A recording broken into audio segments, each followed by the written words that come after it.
जय जगन्नाथ सांग मैंने केमती अच्छा आपण मैंने आशा करुच्छे आपण मैंने बहुत भलरे थे। ये थिला आमर अयोध्या ट्रिप जेहेतु कि अयोध्या श्री रामचंद्र दर्शन सरला आम पहुँची जाइलु काशी विश्वनाथ ठारे। यहाँ हूँ काशी विश्वनाथ ठार सब पहुँचबार सब दृश्य। यू आम जाइलु वाराणसी काशी विश्वनाथ जोड़ा कि आमर आगु सब हो जाइला। ये गंगा आरती काशी विश्वनाथ पहुँचला पर गंगा आरती आम दर्शन करूँ। जेहेतु कि काशी विश्वनाथ वाराणसी पहुँचु पहुँचु आमर बहुत लेट हो जाता 4टा हो जाता। आम आड़े बुलाबुली नक आम सीधा पड़ जाइलु नमो घाट गंगा माँ गंगांकर आरती देखापी। आ माँ गंगांकर आरती एत सुंदर एत मनोलोभा थिला सेटा मु कल्पना भी करें ना। आपण मैंने निहाती समय बाहर करी जातु देखी जातु बहुत बढ़िया थिला बहुत शांति थिला। 1 घंटा पूरा लगी से आरती समयटा। आरती समय तो लंग टाइम जाए वीडियो तो एमती पकई हेनी जोटा कि आपन को सर्ट रे करी देखई दूची। बहुत बढ़िया थिला एक्चुअली आउ अति पाखर देखा मिलता मोपाई तो यहाँ बहुत अनुभूति बहुत निरा बहुत सुंदर थिला।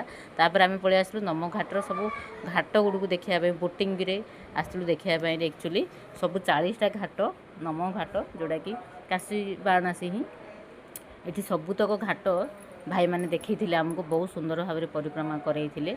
आईटा भी आमर 1 घंटा पूरा लगी आमती किसी बड़ माने पैसा किमती नहीं। घाट रे देखी सारापर आम पहुँची सारनाथ जोड़ा कि आमर बौद्धदेवंकर बौद्ध विहार सारनाथ सेठी आम पहुँची।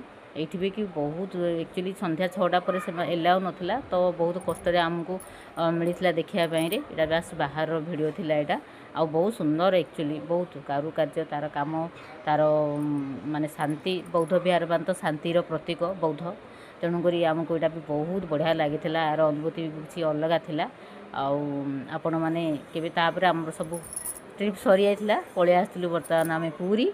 ये हूँ पुरी दृश्य आपण मैंने जानते पुरी केतिकी भिड़ हुए बस सब दर्शन कर सारी आम प्रभु श्री जगन्नाथ दर्शन हो जाइला भलरे भलरे।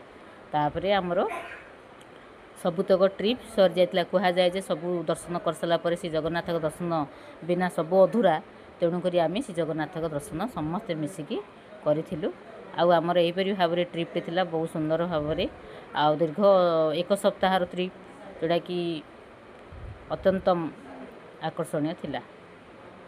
ये थिला किछि आमर फोटो आशा करछि आपन को भल लागिवो। रहिली जय जगन्नाथ।